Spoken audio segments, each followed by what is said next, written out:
OK, if I had known that that was going to be announced on stage, I would have had a better fun fact, but that's all right. Hi, folks. My name is Robert. It is an absolute honor and a privilege to be able to present to such an august and distinguished group, and I really just hope I'm not going to let you down. I know you guys have better things to do. There's plenty of bars to go to, and compilers can be a little bit of a boring topic, but I promise I'll do my best to keep it entertaining. So I'm here to talk about Isograph, what Isograph is and sort of why you should care. It's, in one sentence, a compiler for your UI. And I'll also talk about why, even though you may think you don't need a compiler, you can build more robust and performant UIs with one while shipping features more quickly. So compilers, they're just powerful tools. And if you shy away from them, if you want a framework that is just JavaScript, you're limiting yourself. And you're leaving a lot on the table, and you're letting your users down. And we'll end with a discussion of where I think UI development is headed in an AI-heavy world, and why compilers are even more important now than ever before. Now, Isograph. Isograph is an opinionated, compiler-driven framework for building data-driven apps. Apps that are stable and performant out of the box. With Isograph, a compiler takes care of all the nitty-gritty details, like wiring your components and passing data around and writing queries for exactly the data that a given view needs. So let's talk about what it's like to actually write an Isograph app. An Isograph app is built up of components that also specify the data they consume. For example, this task summary needs the task title, status, and due date. These are server fields, which is to say they're ultimately provided as part of some sort of network response. Now, notice that this task summary doesn't specify how to fetch the title and status. It just declares that it needs those fields. And then it receives them as props. And what does this function do? Well, it's a component, so let's just return some JSX. Yeah, that works. Now, the key thing to note about Isograph is that the task summary itself defines a field. So another component, in this case the task card, it can select the task summary as if it was a server field. From its perspective, it doesn't really care what it is. It just gets some sort of component. And what does it do with that task summary, which is passed in as part of that first parameter? Well, it's a component. So let's render it. And that's the amazing developer experience that Isograph provides. But all the magic is in the things that we didn't do. There should be some audio. DJ, there should be some audio. Is there some audio?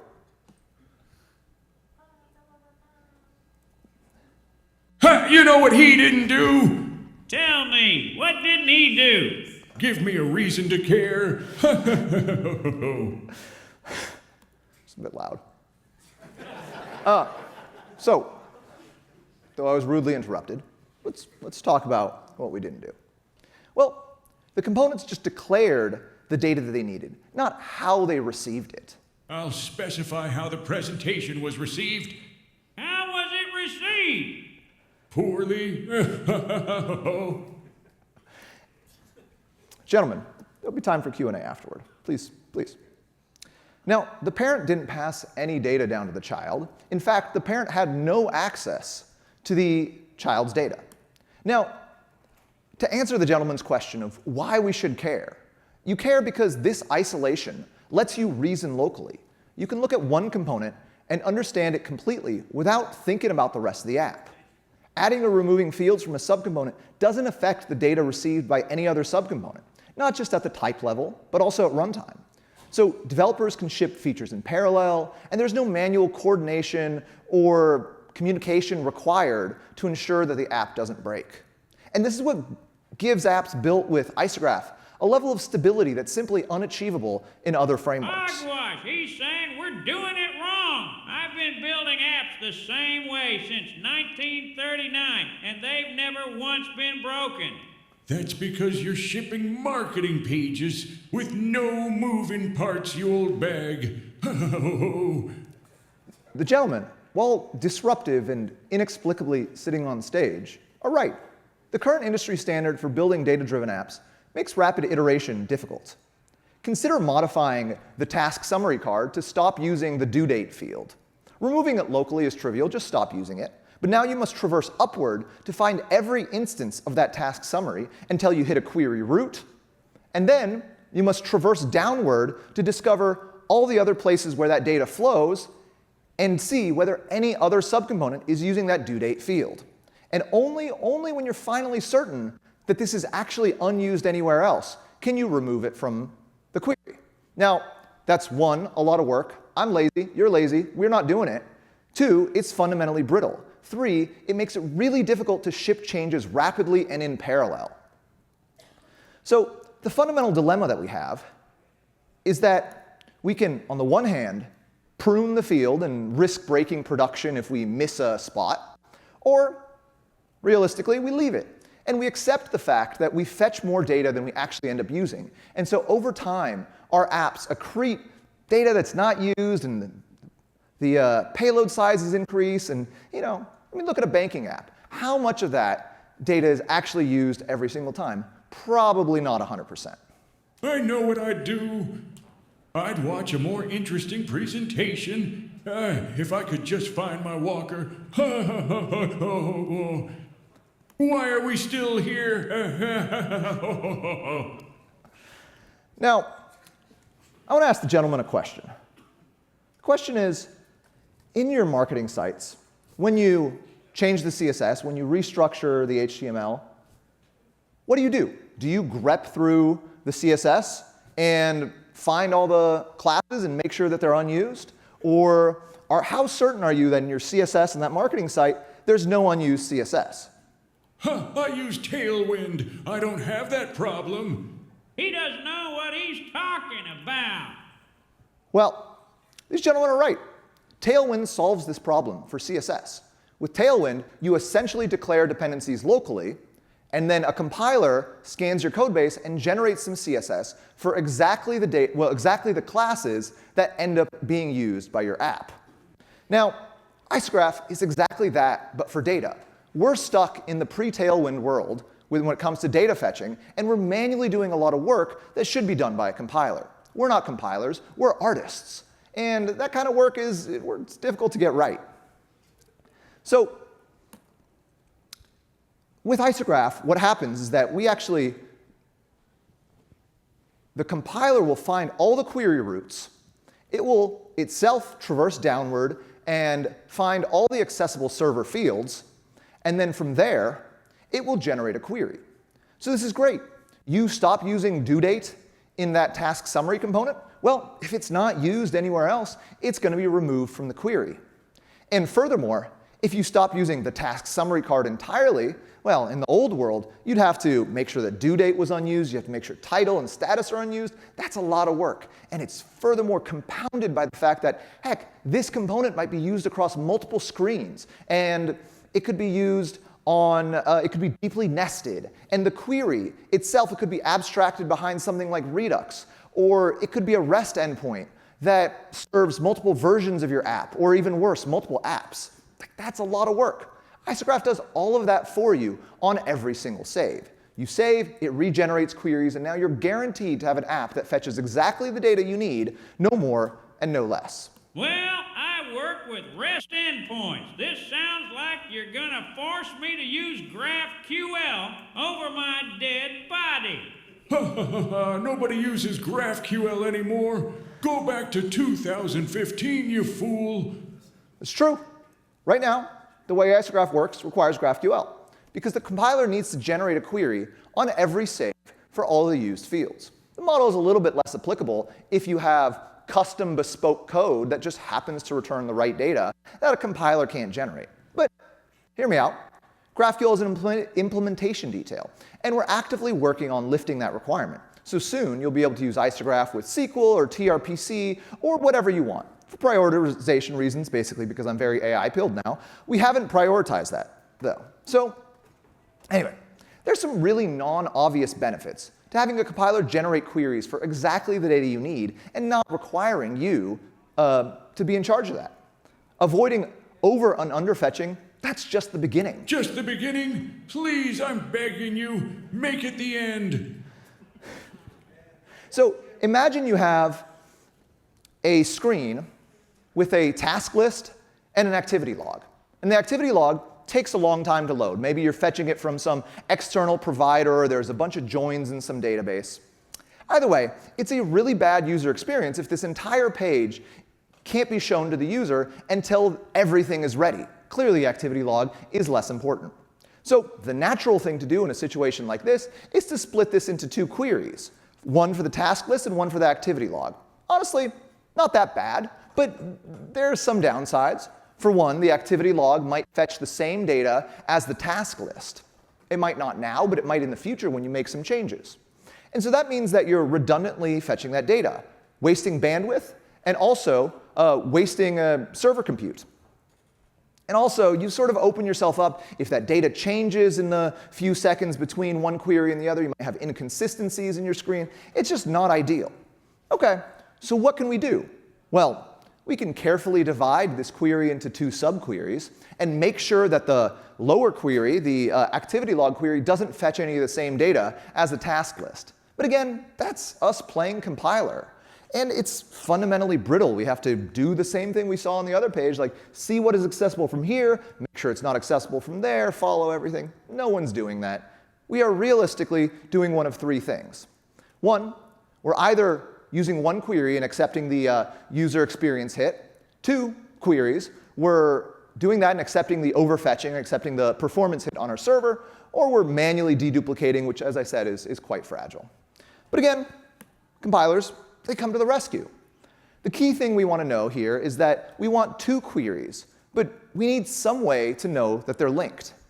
And in GraphQL, that's the defer directive. And in Isograph, that's the loadable annotation. So what we essentially have is two network requests that are syntactically part of one query. So you might imagine that this octopus-looking blob here represents the query, the data that you're actually fetching. And with both of these, what you do is you specify part of the query has essentially a follow-up network request.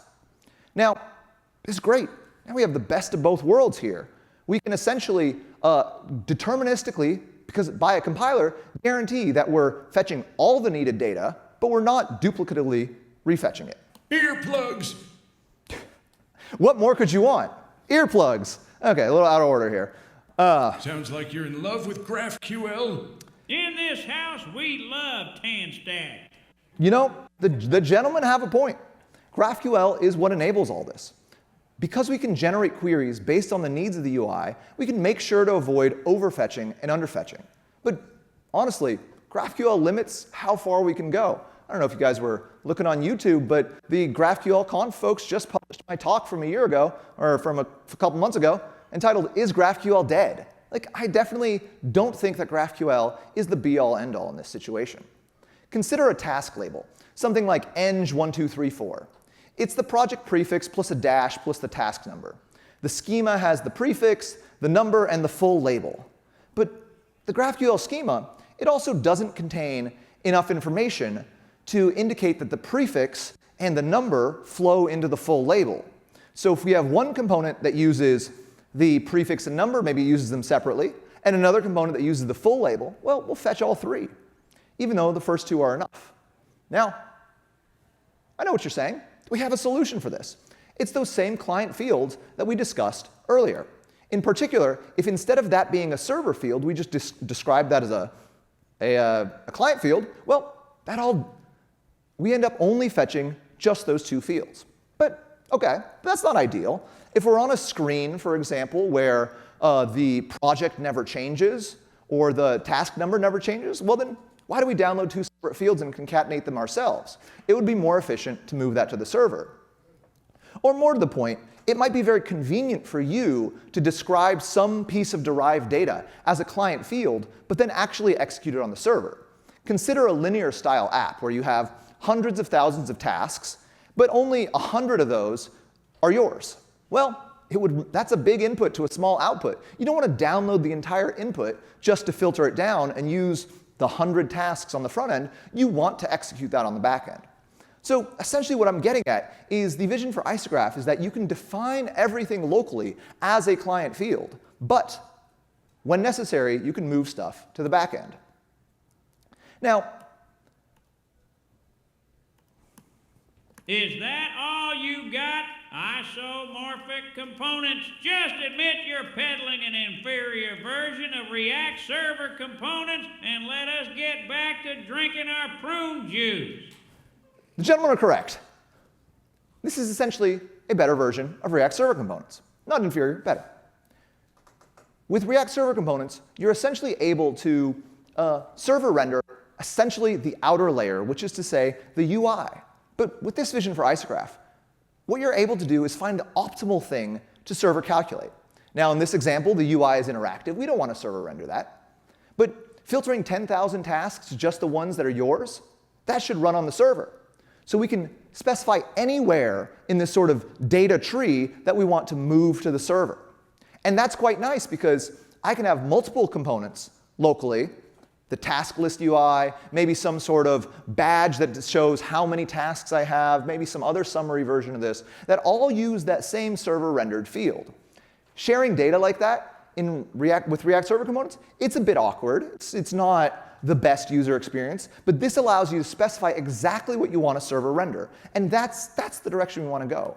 So imagine I have two components. One shows a badge in a sidebar that we have 3 overdue tasks, and the other shows the actual list of overdue tasks. Now, these are both client fields, and they take my tasks and they filter them to the overdue ones. That's an expensive calculation, and it's shared in both. But the way we were talking about client fields, that actual calculation, it happens in some opaque JavaScript function. And the compiler can't see that. So it runs the same expensive filter twice. That is, unless we extract my overdue tasks into their own client field so that both components depend on. That gives us that great performance that we actually desire. Wait a minute, isn't that playing compiler? I thought we weren't going to do that. The gentlemen are right. That is playing compiler. And we shouldn't need to do that. So actually, the direction that I want to take Isograph is as follows. Instead of having this completely opaque language, JavaScript, that can do anything that's very difficult to analyze, and also instead of having this very limited language, GraphQL, where there's only one thing you can do, which is merge selection sets, what if we had something in between? Something that is strong enough to specify, hey, take this list and filter it down, but still statically analyzable by a compiler. So imagine this. Now, if we had that, we'd have 2 huge wins. First, the 2 components that use that same filtered list, when the first one executes, it'll calculate the filtered list and it'll store it in the cache. Then when the second one executes, it'll check whether that filtered list exists in the cache, find it, and reuse it. So we get essentially a free performance boost. And second, and this is the one that really matters, we can actually short circuit. So say you modify a task, you change its title, change its due date, whatever, but it wasn't overdue. In the old world, if we didn't extract anything into its own client field, the list of tasks changed, so we'd have to recalculate everything downstream. We just don't have the information to know that we don't use the not overdue tasks. But in this world, we would rerun that filter, that cache item 1 circle that you see that the filtered list, the result of that is unchanged, and then short circuit everything downstream of this doesn't need to recalculate. And so the badge doesn't re-render, and the list doesn't re-render. And that's essentially a great way to build apps that have unlimited complexity, but actually still only execute the changes that need to happen. And incidentally, this is actually how the Isograph compiler works under the hood. When you make a change to an Isograph literal, it will calculate the minimal number of things that need to change. So it's a doable model. Now listen, this new language, it's not in Isograph yet. That's definitely the future. But this language does exist. And it's called Barnum. Barnum is a programming language for working with asynchronous and parallel computation. And what's the #1 example of asynchronous computation that everyone's talking about right now?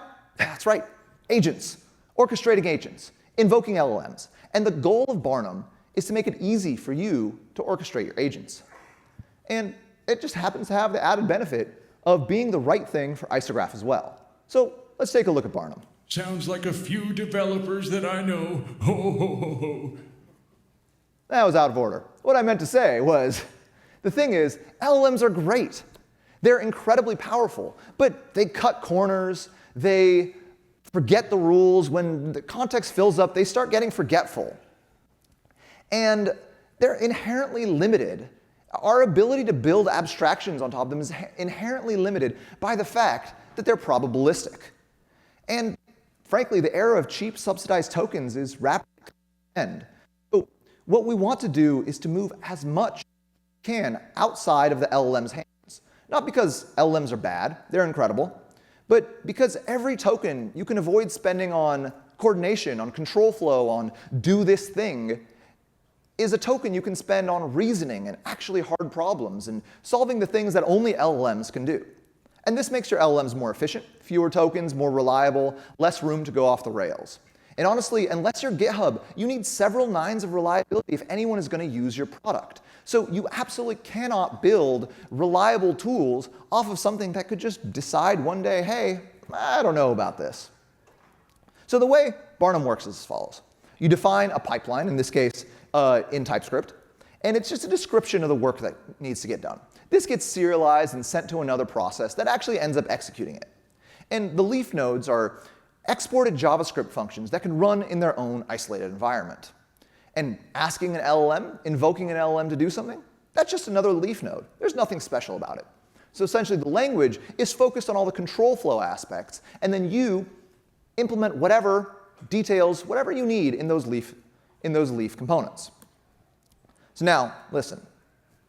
I have an absolutely massive announcement. As of this morning, please, are you ending your presentation early? Maybe there are free grape nuts for everyone.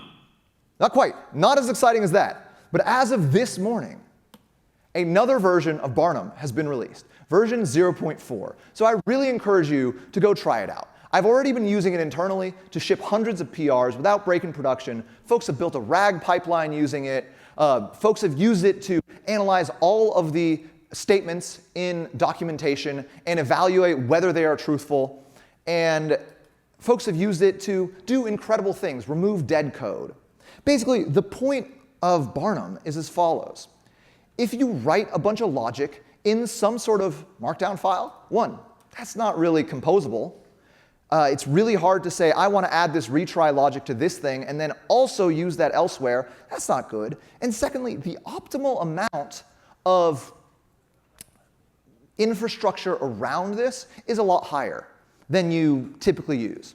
Imagine asking an LLM to implement a feature. Well, you probably want the LLM to implement the feature. You probably want another LLM to review it and make sure that there are no security issues. You probably want another LLM to review it and make sure that it actually did what you asked for. You probably want to run TypeScript and run unit tests, and you want to guarantee that those get run so that the LLM shouldn't be able to disable those. Then you want to loop that back all around until everything is clean, but you also want retry logic in case something times out. But you also want to limit the retry logic because, well, if the system is down, you don't want to do this forever.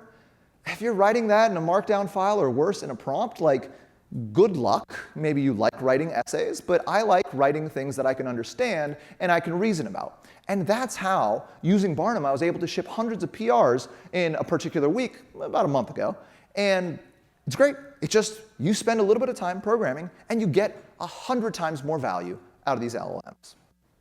Now, that's my presentation. I want you to think about this. The takeaway is this. Compilers are here. They're incredibly powerful tools.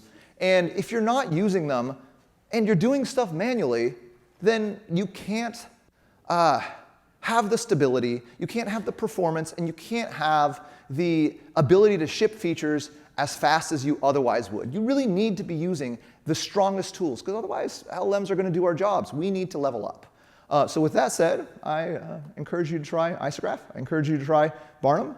And start the repositories, join the Discords. Go ahead and give them a try.